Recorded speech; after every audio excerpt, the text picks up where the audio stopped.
It all started with a quiet evening, but no one could have predicted how quickly things would spiral into chaos. Grayson entered the abandoned building cautiously, the air thick with tension. His heart raced as he scanned the dark room, knowing the man in the black coat, Gabriel, was waiting. Every step brought him closer to the center of the trap, wires connected to bombs, the faint light revealing Gabriel standing in the middle, his finger hovering over the detonator. Without a word, their eyes met, each man filled with determination. Grayson moved quickly, his gun aimed, a bullet flying towards Gabriel's arm, causing the remote to slip from his grasp. But time was running out. The clock ticked down. An explosion rocked the building, throwing Grayson to the ground, but not before he saw Gabriel's faint smile, knowing that, in his own way, he had achieved his revenge. But to understand how it all came to this moment, we must go back to where the story truly began.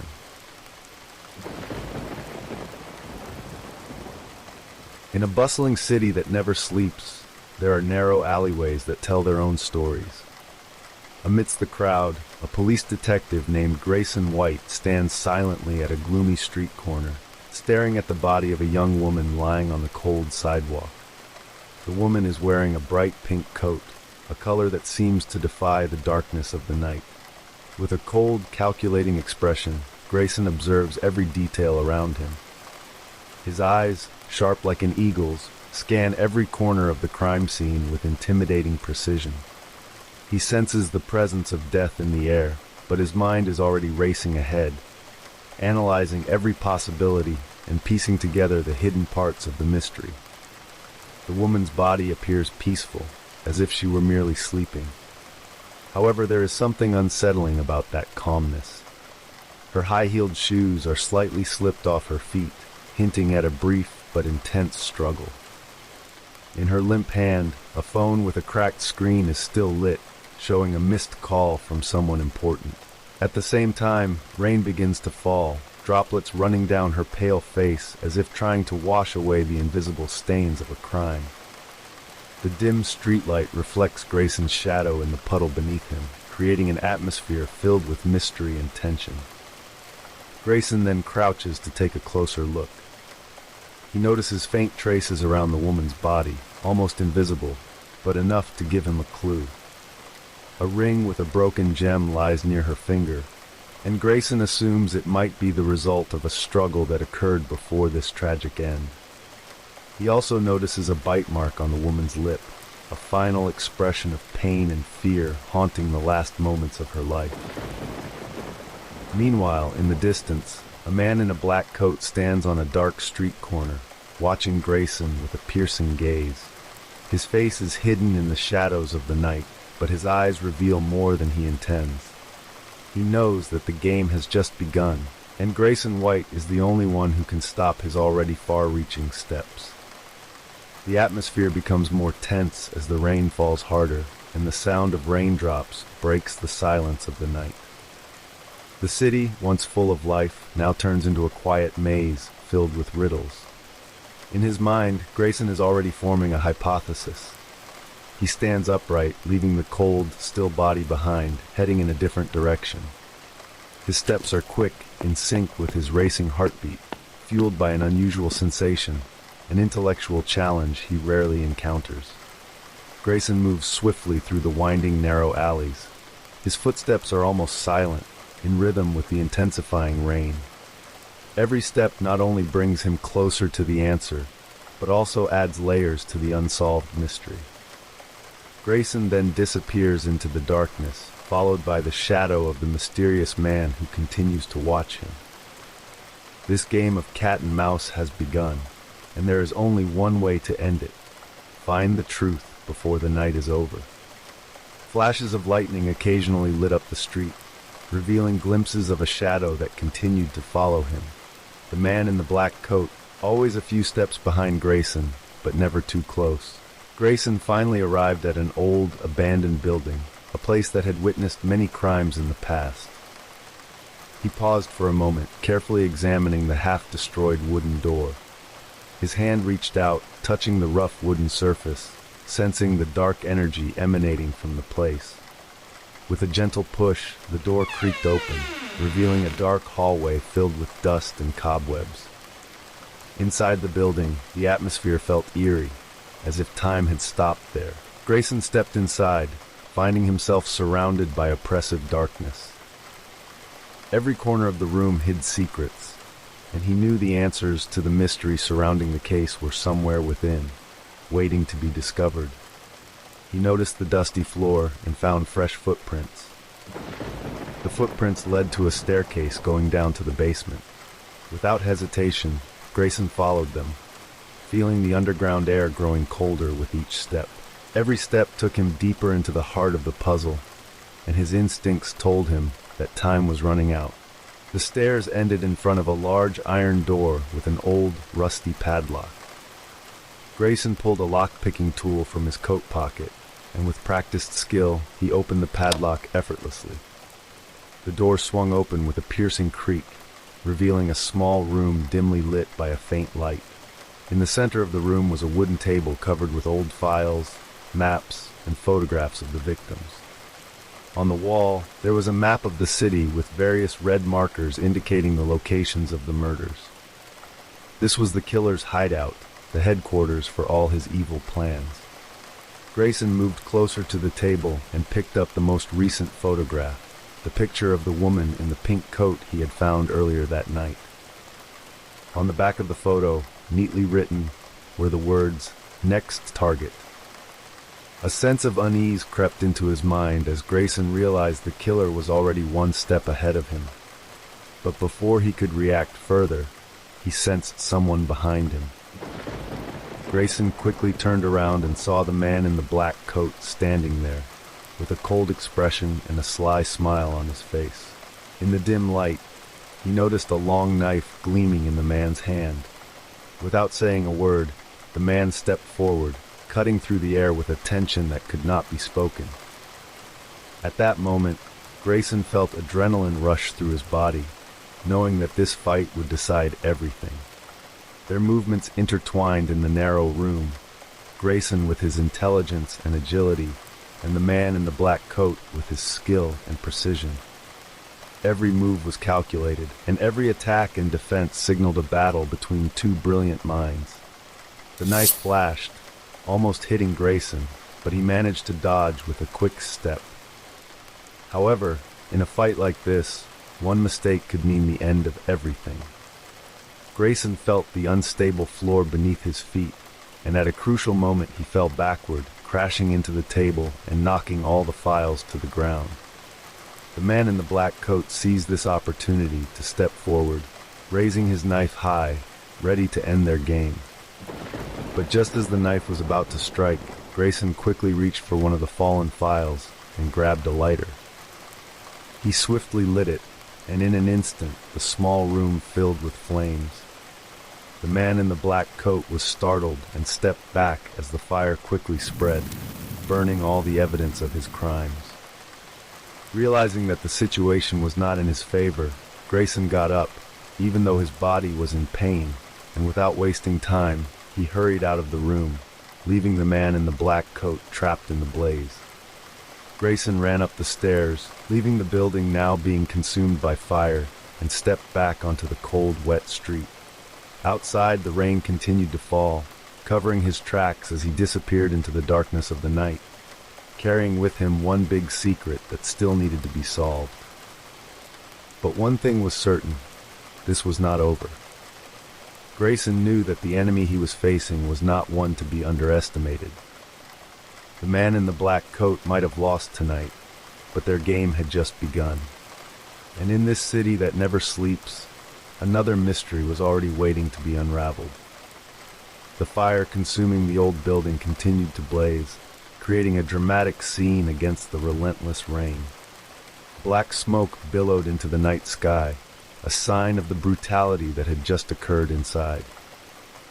Grayson, now breathing heavily, stood at a distance, watching the flames with a look of determination. Behind his tense expression, his mind kept racing, analyzing what had just happened. He knew that although he had escaped the grip of the killer tonight, many mysteries remained unsolved. The figure of the man in the black coat still lingered as a shadow haunting his thoughts. That man, even when cornered, was not someone who would give up easily. The detective knew that their next encounter might not be as fortunate as this one. Carefully, Grayson scanned his surroundings, ensuring no one was following him. The city, usually bustling, seemed to pause for a moment, giving Grayson space to retrace the clues left behind. He turned and walked toward his small apartment in an old building in the city center. There he could think more clearly, far from the noise that constantly surrounded him.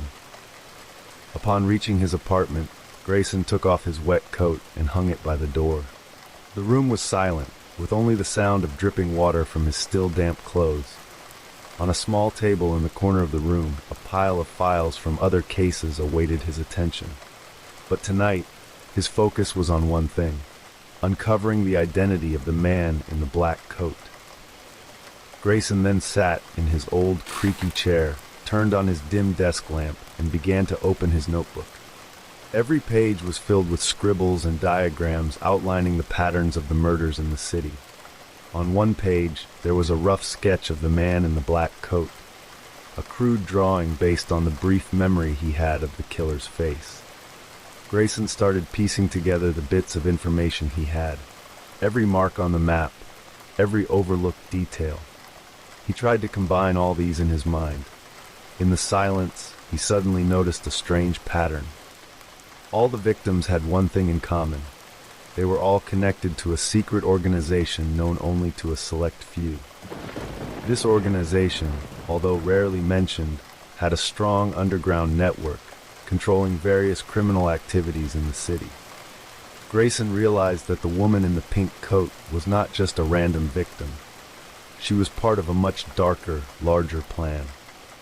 The man in the black coat might not be an ordinary killer, but someone working under orders from this organization.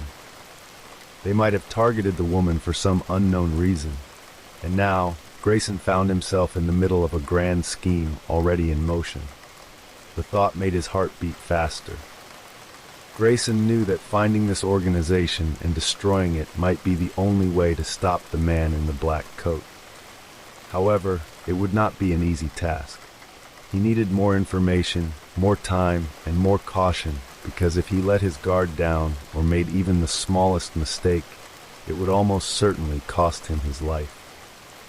Morning began to break outside his apartment window. The first rays of sunlight pierced through the curtains that he had yet to close. Grayson's eyes felt heavy, but his mind was still working hard, planning his next move. The sketch of the man in the black coat continued to haunt him. Grayson knew that their battle had just begun, and only with extraordinary determination and intelligence could he hope to win. As Grayson closed his notebook and prepared to get some rest, the phone in the corner of the room rang. The sudden sound startled him back to alertness. Grayson reached for the phone, picking it up with a mix of exhaustion and readiness. He knew that on the other end could be the answer he sought, or a new threat ready to destroy everything. As he listened to the voice on the other end of the line, Grayson's expression suddenly changed. It was an unexpected clue, something that could change the entire direction of his investigation. Grayson realized that their game had entered a new phase, and he would have to be more cautious than ever. The battle of wits between him and the man in the black coat was far from over. After ending the call, Grayson put away his notebook, donned his coat again, and stepped out into the city, now beginning to wake from its slumber. Beneath the sparkle of a new morning, darkness still cloaked the unsolved mystery. Grayson decided he would continue down this path, toward a truth that was getting closer but also becoming harder to reach. Meanwhile, in the quiet outskirts of the city, the man in the black coat grinned as he hung up his phone. He felt satisfied, knowing he had found the right person to bring everything to an end. Grayson White might not be the best police detective in the city, but he was the only one capable of understanding his mind and clever enough to keep up with his game. The man in the black coat better known in the criminal world as the Nightstalker, was a former intelligence agent who had turned into a contract killer after his family was murdered by a secret organization known as Red Cloud, a highly organized underground group with a vast network involved in every illegal activity in the city, from drug trafficking to political assassinations. The Nightstalker, whose real name was Gabriel Thorne, was once the most dangerous and intelligent intelligence agent, but now he had become the perfect tool for the organization. However, beneath his cold and ruthless exterior lay deep emotional scars. After his family was killed because Red Cloud considered him a threat, Gabriel had no choice but to join them, hoping one day to destroy the organization from within. In reality, every murder Gabriel committed was not random, but part of Red Cloud's grand plan to eliminate anyone who threatened their existence. The woman in the pink coat, the latest victim, was Grace Cullen, an investigative journalist who had nearly uncovered the identities of Red Cloud's leaders and was about to publish evidence of their involvement in several major crimes in the city. Gabriel was ordered to kill Grace before she could expose the information she had. However, Gabriel had his own agenda.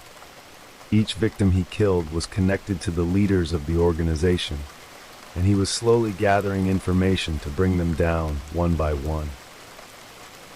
These murders, though they appeared to be routine missions, were actually part of Gabriel's plan to exact revenge on those who had destroyed his life. The morning sky over the city slowly changed from gray to a pale blue, a transition almost unnoticed amidst the towering skyscrapers. Grayson walked quickly along the sidewalk, which was beginning to fill with people busy with their daily routines. But for Grayson, each step was part of a larger mission. A mission centered around the man in the black coat who had been occupying his thoughts since that tense night. In his mind, Grayson replayed every detail from the phone call he had just received. The information he had gained not only confirmed his previous suspicions, but also provided new clues about Red Cloud, the secret organization that had only been a whisper in the underground circles. Red Cloud was not just an ordinary criminal organization. They were the masterminds behind many major crimes in the city, including political assassinations, drug trafficking, and other organized crimes. However, the identities and locations of their leaders remained shrouded in mystery. Grayson finally arrived at an old, neglected building, its dull and cracked walls seemingly reflecting the dark history hidden within. Without hesitation, Grayson stepped inside, passed through the heavy wooden door, and headed to the top floor. In a small, dark, and dusty room, Grayson found what he was looking for: a bulletin board covered with photos, maps, and notes that appeared to be the result of someone's investigation. In the center of the board was a picture of the man in the black coat with the name Gabriel Thorne written beneath it. Grayson felt a rush of adrenaline as he realized this was Gabriel's small hideout, where he had been planning his moves and mapping out steps to destroy Red Cloud. But what caught Grayson's attention was not just the photos. It was a thick file lying on the nearby wooden table. Grayson opened the file and began reading carefully. The file contained details about Red Cloud's operations, a list of important names, and several photos of victims who had been Gabriel's targets. As Grayson went through page after page, he found something shocking: a photo of his own family, with a short note written on it: "Coming soon." Grayson's heart beat faster as he realized that Gabriel was not just after Red Cloud. He was planning something more personal. Grayson knew time was running out, and he needed to find Gabriel quickly before something terrible happened. Elsewhere, Gabriel drove his car calmly through the increasingly crowded streets. In his mind, every detail of his revenge plan was clearly etched. Gabriel knew the time to finish everything was drawing near, and he could not let Grayson stand in his way. But behind his expressionless face, a feeling haunted him. The memory of his family brutally murdered by Red Cloud and his determination to end it all in blood. While Grayson tried to connect the dots in his investigation, Gabriel was already making his next move. He knew that the final confrontation was inevitable, and he was prepared to face it by any means necessary. In a dark and hidden corner of the city, two figures would meet once more: Grayson White, the detective with a steely resolve, and Gabriel Thorne, the former agent turned hunter in the shadows. Under a night sky filled with dim stars, their game was far from over. The battle of wits and tension between them was drawing closer to a climax, and only one of them would emerge victorious. For Grayson, the truth was the ultimate goal, while for Gabriel, revenge was the only way out of the hell that had long burned in his heart.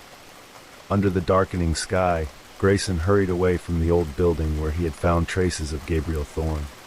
Worry filled his mind.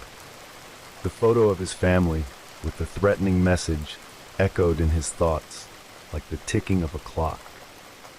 Grayson knew he had to move quickly before Gabriel could carry out his sinister plan. Holding the thick file containing details about Red Cloud, Grayson headed towards his car. He decided to return to the office and analyze this new information with his team. But on the way, a bad feeling stopped him. Instead of going straight to the office, he decided to call his colleague, Detective Sarah Palmer. Meanwhile, at a secret location outside the city, Gabriel sat in his car, staring at the map spread across the passenger seat. Each point on the map marked a hidden base of Red Cloud, places where their leaders frequently gathered. Tonight, Gabriel would launch his final attack, destroying Red Cloud once and for all. However, Gabriel was well aware of Grayson's movements. He knew the detective was getting closer to the truth, and it was only a matter of time before Grayson found his hideout. But Gabriel had prepared for everything. He had set a trap that would lead Grayson right into his plan. Grayson arrived at the police headquarters and immediately met with Sarah Palmer in the briefing room. Together, they analyzed the file Grayson had brought. The names listed included high-ranking officials, businessmen, and prominent figures known as respectable members of society. But behind it all, they were the masterminds of Red Cloud. At the same time, Gabriel was setting up his final plan. A large explosion was planned at one of the main buildings used by Red Cloud, a place often used for their secret transactions. The explosion would not only destroy evidence of Red Cloud's existence, but also send a message to everyone that Gabriel Thorne was carrying out his mission of revenge. As Grayson and Sarah finally identified the location of the building that Gabriel was targeting, time was running out. With the help of their team, they tracked Gabriel's location through a digital trail he had intentionally left, leading Grayson right where Gabriel wanted him. Grayson and Sarah arrived at the building, tension thick in the air. The building seemed quiet, but Grayson knew it was just the calm before the storm. As they searched the building, signs of activity began to appear: suspicious wires, carefully installed electronic devices. Grayson realized they were in the middle of a ticking time bomb, ready to explode at any moment. The sound of the bomb's final countdown filled the silence of the night. Grayson and Sarah exchanged looks, understanding they had only seconds to make a decision that would determine their survival. They ran with all their strength, but the massive explosion went off with a roar, reducing the building behind them to rubble. The bright flames shooting into the sky caused the city to pause for a moment, and everyone who saw it knew that something significant had just happened. Fortunately, Grayson was unharmed. He stood, gasping for breath, staring at the ruins with a look of determination. This was not over. Gabriel might have escaped this time, but Grayson would not stop until he caught him. Somewhere far from the explosion, Gabriel watched the burning flames through a screen in his hand, his expression unchanged. He knew Grayson had survived, and that was part of his plan. The next battle would soon begin, and Gabriel was ready to face whatever came next. For Gabriel, this was not just about revenge. It was about honor and justice that he intended to achieve with his own hands. That night, heavy rain poured down, soaking the deserted city streets. Lightning flashed across the night sky, as if signaling that something big was about to happen. Grayson stood in front of an old, abandoned building, his gun ready in his hand. His detective instincts had led him there, to an old warehouse on the city's outskirts, known as the last stronghold of Red Cloud. Inside the warehouse, Gabriel waited, preparing his final move. He knew Grayson would come, and that was part of the carefully crafted plan. Gabriel had nothing left to lose, except for one burning goal in his heart: to destroy Red Cloud and deliver justice for his family. Grayson entered the warehouse cautiously, his eyes scanning every corner of the dark and dusty room. The dim light from the aging lamps only cast faint shadows. Still, Grayson could sense Gabriel's presence.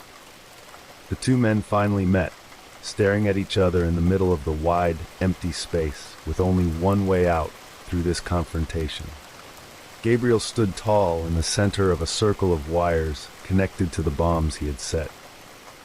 In his left hand, he gripped a remote detonator, his thumb hovering over the button that could ignite a fire of destruction. Grayson knew that one wrong move, and the entire building would collapse on them. There were no words, no dialogue, only sharp gazes filled with determination and pain. Grayson saw it, the deep sadness in Gabriel's eyes, the profound loss that had driven him to this point. But Grayson also knew he had to stop Gabriel before more innocent lives were lost. With speed honed from years of training, Grayson lunged forward, moving toward Gabriel with deadly precision. Gabriel, having anticipated this move, quickly tried to dodge, but Grayson was faster.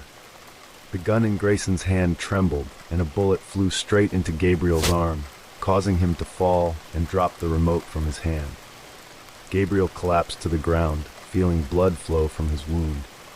Despite the pain spreading through his body, a faint smile appeared on his lips. He had prepared for everything, including the end of all this. As Grayson approached, Gabriel glanced at a digital clock in the corner of the room, showing a countdown. Just a few seconds remained before everything would end. Grayson looked at him, his eyes filled with mixed emotions: victory, sadness, and exhaustion. He had managed to stop Gabriel, but at the same time, he knew Gabriel had achieved what he wanted.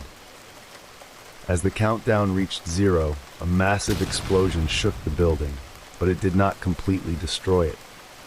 The explosion was directed at the center of the room, destroying all the evidence and equipment Gabriel had prepared, but leaving the building's structure intact. Grayson was thrown against the wall, pain spreading throughout his body, but he was fortunate to be alive. Amid the smoke and scattered debris, Grayson crawled toward the badly injured Gabriel. Gabriel lay on the floor, his breath shallow, but his eyes still focused on Grayson, filled with a sense of relief. In the tense silence, Grayson raised his gun but chose not to fire the final shot. Instead, he stood there, watching Gabriel slowly lose consciousness. With the sound of rain as the only witness, Gabriel Thorne finally took his last breath, carrying his vengeance and sorrow into the darkness. Grayson lowered his gun, his gaze blank as he reflected on the long battle that had just ended. Gabriel had lost, but at the same time, he had managed to destroy Red Cloud and achieve the justice he had sought for so long. Grayson realized that even though Gabriel had fallen, he had won in his own way. As the rain fell harder, Grayson walked out of the building, leaving Gabriel's body behind. This was the end of their long journey, but for Grayson, the fight for justice and truth would continue. He knew that the future was still full of challenges, but tonight he had closed one chapter of a long story filled with blood and tears.